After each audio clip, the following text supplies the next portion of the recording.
اللہ الرحمن الرحیم۔ قابل قدر مصلیان اکرام اور اسلامی ماؤں اور بہنوں، آج کے ہمارے اس سوال و جواب کے سیشن میں ہم نے 3 سوال لیے ہیں اور تینوں ہی سوال انتہائی اہم ہے۔ گزارش ہے کہ سکون و اطمینان سے جو ہیں سوالات کو سنیں اور ان کے جواب حاصل کریں۔ پہلا سوال ہے آج کا ہمارا، جمعہ کی نماز کے بعد بندہ مسجد میں کتنی سنت ادا کرے یا گھر جا کر کتنی پڑھے؟ سوال کیا ہے؟ جمعہ کی نماز کے بعد بندہ اگر سنت پڑھنا چاہے تو مسجد میں اگر پڑھے تو کتنی پڑھے اور گھر جا کر کے پڑھے تو کتنی پڑھے؟ تو جمعہ کے بارے میں 2 باتیں اپنے ذہن میں رکھیں آپ۔ جمعہ سے پہلے کی بات پہلے جان لیں۔ جمعہ کی نماز سے پہلے سنتوں کی کوئی حد نہیں ہے، بلکہ اللہ کے رسول صلی اللہ علیہ وسلم نے فرمایا کہ آدمی مسجد آئے اور اللہ نے اس کی تقدیر میں جو مقدر کیا ہے وہ پڑھ لے۔ تو جمعہ کی نماز سے پہلے سنتوں کی کوئی حد نہیں، کوئی تحدید نہیں ہے، آپ جتنی چاہیں پڑھیں۔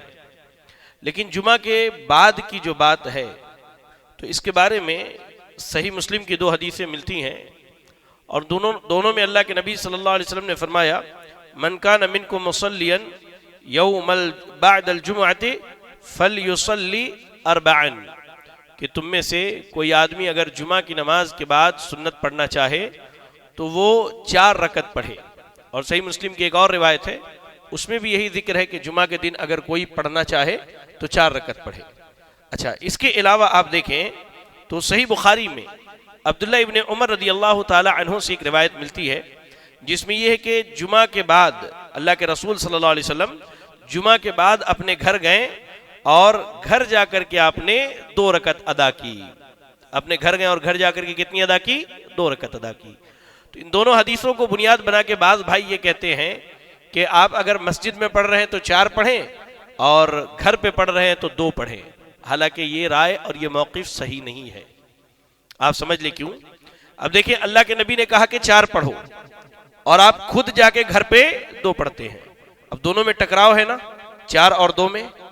تو علماء فرماتے ہیں، خاص کر کے محدثین، کہ جب اللہ کے نبی کی بات میں اور اللہ کے نبی کے عمل میں ٹکراؤ ہو جائے، آپ کی بات ہے 4 کی اور آپ کا عمل ہے 2 کا، اب دونوں میں ٹکراؤ ہو جائے تو آپ کی بات کو مانی جائے گی، آپ کے عمل کو آپ کے ساتھ خاص کر دیا جائے گا۔ اس لیے آپ گھر میں پڑھیں یا مسجد میں پڑھیں، جمعہ کے بعد جو ہے 4 رکعت پڑھیں۔ گھر میں پڑھیں یا مسجد میں پڑھیں، جمعہ کے بعد 4 رکعت ادا کریں۔ اور جو 2 رکعت کی بات ہے، محدثین کہتے ہیں کہ اللہ کے نبی صلی اللہ علیہ وسلم کے ساتھ خاص کیا جائے گا۔ چلیں، دوسرا سوال ہے، کیا عورت مخصوص ایام میں قرآن ہاتھ میں لے کر پڑھ سکتی ہے؟ مخصوص ایام سے مراد عورتوں کے وہ مہینواری کے ایام ہیں جن میں وہ ناپاکی سے گزرتی ہیں، یا ایسے ہی بچے کی ولادت کے بعد جو خون آتا ہے جسے نفاس کا خون کہتے ہیں، اس کو بھی اس میں شامل کر لیجئے۔ تو یاد رکھیں اس تعلق سے کہ عورت کا قرآن کو ہاتھ میں لیے بغیر پڑھنا ہر حال میں جائز ہے۔ قرآن کو ہاتھ میں لیے بغیر، یاد رکھیں، جیسے مثال کے طور پہ کسی عورت کو قرآن یاد ہے 3 4 5 پارے، یا کوئی حافظہ ہے، تو اس صورت میں کیا کرے؟ وہ اگر مخصوص ایام سے گزر رہی ہے تو قرآن کو ہاتھ میں نہ لے، قرآن کو ہاتھ میں نہ لے، زبانی اسے یاد ہے تو جتنا چاہے پڑھ سکتی ہے، لیکن اگر ایام مخصوصہ میں ہے تو وہ قرآن کو ہاتھ میں نہ لے۔ محدثین جو ہے اور فقہاء اس مسئلے کو استدلال کرنے کے لیے قرآن مجید کی آیت پیش کرتے ہیں، لا یمسہ الا المطہرون، کہ قرآن کو صرف پاک اور پاکیزہ لوگ ہی چھوئیں۔ تو اس آیت کو دلیل بنا کے کہتے ہیں کہ ناپاکی کی حالت میں عورت قرآن ہاتھ میں لے کر کے نہیں پڑھ سکتی ہے۔ ہاں، اگر اسے یاد ہے تو اس صورت میں وہ کیا کرے؟ وہ ہاتھ اپنے ذہن سے ان آیتوں کو دہراتی رہے، پڑھتی رہے جو اسے یاد ہے۔ اب یہاں ایک اور مسئلہ بتا دوں، بعض علماء خاص کر کے شیخ بن باز رحمۃ اللہ علیہ اور علامہ ابن عثیمین رحمۃ اللہ علیہ فرماتے ہیں کہ عورت اگر ایام مخصوصہ میں اسے ڈر ہے کہ وہ قرآن بھول جائے گی، اسے یاد کیا ہے بھول جائے گی، تو اس صورت میں ہاتھ میں گلفز پہن کے یا کپڑے سے پکڑ کے قرآن کو چھو سکتی ہے، لیکن احتیاطی پہلو یہ ہے کہ وہ اس حال میں قرآن کو نہ چھوئے، قرآن کو نہ چھوئے۔ ہاں اسے یاد ہے تو پڑھ سکتی ہے، چلے اگر یاد نہیں تو ان حالت میں، ان ایام میں وہ اللہ کا ذکر کر سکتی ہے، وہ قرآنی دعائیں پڑھ سکتی ہے، وہ دعائیں مانگ سکتی، گرچہ وہ نماز نہ پڑھے وہ دعائیں مانگ سکتی ہے، اور وہ تمام ذکر و اذکار کے کام کر سکتی ہے جو اللہ کے نبی صلی اللہ علیہ وسلم سے ثابت ہے، لیکن قرآن ہاتھ میں لے کر کے نہ پڑھے، قرآن ہاتھ میں لے کر کے نہ پڑھے۔ اسے زبانی یاد ہو تو جتنا چاہے پڑھے، اس میں کوئی حرج کی بات نہیں ہے۔ اب ایک سوال یہ ہو سکتا ہے، کیا موبائل فون سے بھی نہیں پڑھ سکتی ہے؟ یہ بڑا اہم مسئلہ ہے۔ تو موبائل فون کا حکم وہ نہیں ہے جو ہمارے پاس دفتر میں اور کاغذ پہ لکھے ہوئے قرآن کا حکم ہے۔ عورت اس حالت میں موبائل فون میں دیکھ کر کے قرآن پڑھ سکتی ہے، اس میں کوئی حرج کی بات نہیں ہے۔ بات سمجھ میں آئی؟ چلے یہ مسئلہ بھی صاف ہو گیا۔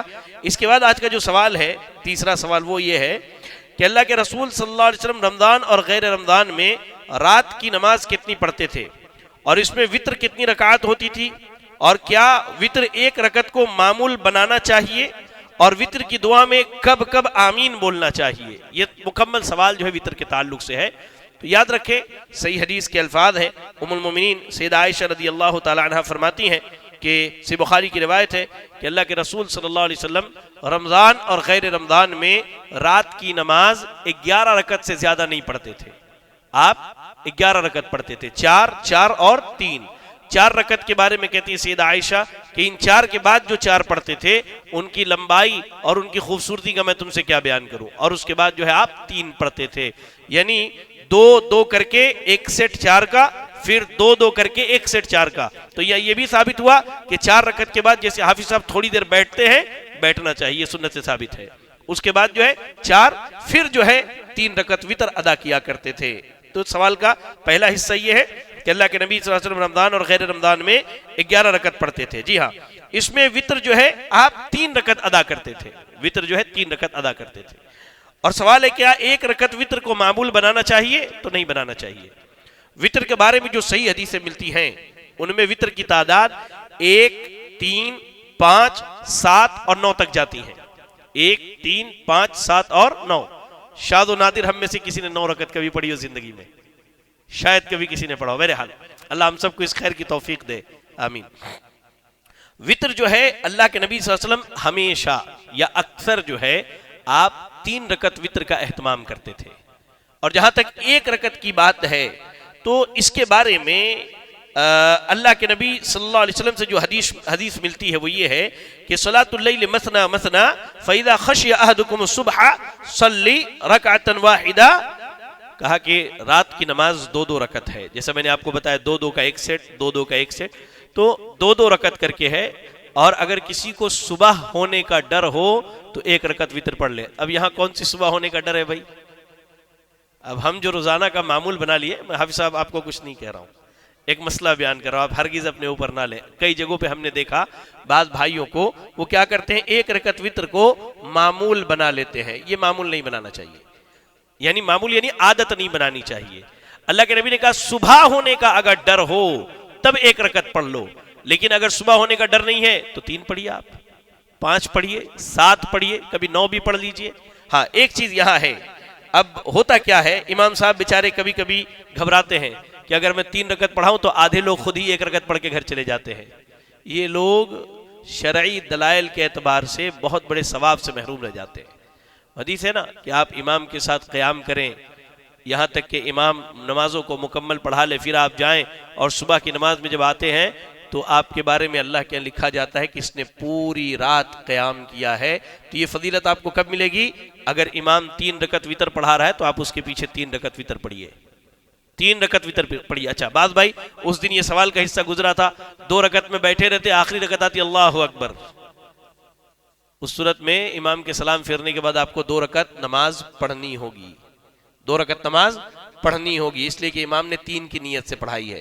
تو وتر جو ہے 1 رکعت کو معمول نہ بنائے، اگر 3 رکعت پڑھائی جائے، اتنا وقت دیتے ہیں 2-4 منٹ اور صحیح، 2-4 منٹ اور صحیح، اور تنہا پڑھیں گے تو 1 ثواب، اور امام کے ساتھ پڑھیں گے تو 27 ثواب۔ اگر میں کہوں کہ بھائی 100 روپے اور 2700 روپے، آپ بولیں گے 2700 روپے ہی اچھا ہے شیخ، تو کوشش کیجئے کہ امام کے ساتھ 3 رکعت وطر پڑھیں اور مکمل اجر لے کے جائیں۔ وطر کی نماز میں آمین کہاں کہاں کہنا ہے؟ تو آمین جو آخری کلمہ ہے جہاں کہنا وہ کیا ہے؟ وَقِنِي شَرَّ مَا قَضَيْتَ، وَقِنِي شَرَّ اللہم اہدنی فی من ہدیت آمین، وعافنی فی من عافیت آمین، وتولنی فی من تولیت آمین، وبارک لی فی ما اعطیت آمین، وقنی شر ما قضیت آمین۔ یہ 5 یا 6 کلمات جو ہیں یہ دعائیہ کلمات، اس میں دعا کی جاتی ہے، اللہ تو مجھے ہدایت دے، اللہ مجھے عافیت دے، اللہ ہماری رہنمائی فرما، اللہ ہمیں تیرے برے فیصلوں سے محفوظ فرما دے۔ تو یہ ساری چیزیں جو ہیں یہ دعائیہ ہیں، اس میں آمین۔ اس کے بعد جو ہے تبارک ربنا وتعالیت، یہ اللہ کی تعریف ہے، تعریف پہ آمین نہیں کی جاتی، تعریف پر آمین نہیں کی جاتی۔ ہاں آمین پھر کب کہیں گے؟ جب امام صاحب وصلی اللہ علی النبی کہیں، اللہ کے نبی پر درود و سلام بھیجے، تب آپ آمین کہیے۔ تو وقنی شر ما قضیت تک آمین کہے اور آخر میں وصلی اللہ علی النبی پر آمین کہے۔ یہی جو ہے آج کے سوالوں کا جواب تھا۔ یہ جواب جو بھی ہے یہ اللہ کے فضل اور اس کی توفیق سے ہے، اور اس میں کوئی کمی یا خرابی ہے تو میرے نفس کی خرابی اور شیطان کی طرف سے وسوسے ہیں، جس سے میں اللہ کی پناہ چاہتا ہوں۔ اللہ رب العالمین ہم سب کو کتاب و سنت پر عمل کرنے کی توفیق عطا فرمائے۔ آمین۔ وآخر دعوانا الحمدللہ رب العالمین۔ جزاکم اللہ خیرا۔ السلام علیکم ورحمۃ اللہ وبرکاتہ۔